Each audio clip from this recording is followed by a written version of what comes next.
నువ్వు ఇల్లు వదిలి వచ్చేటప్పుడు ఎవరూ నిన్ను ఆపలేదా ముకుంద్? చస్తే తలకొరువు పెట్టకూడదు. నా వల్లే కదా నువ్వు నీ కుటుంబాన్ని వదిలేసా.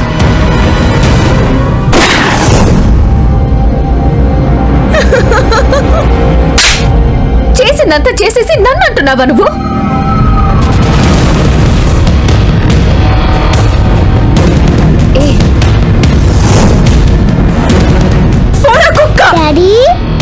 నీతో బతికే బతుకు నరకల్లో బతుకుతున్నట్టుంది.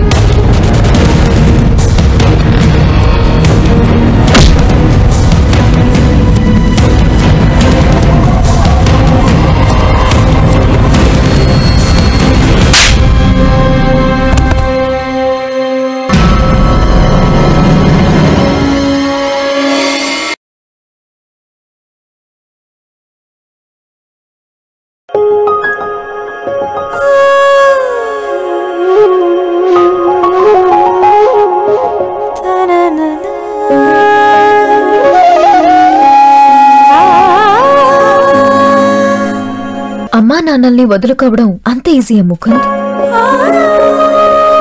వాళ్ళ మొహం కూడా నేను చూడలేదు.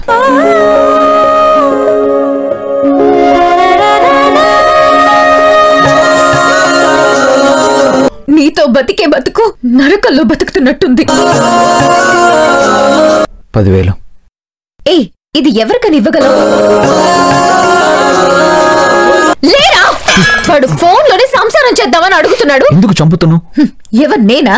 చావెప్పుడు వస్తుందా అని ఎదురు చూస్తున్నాను. అసలు నువ్వు చేసే పనులు చూస్తుంటే దేవుడు కూడా నేను క్షమించడు.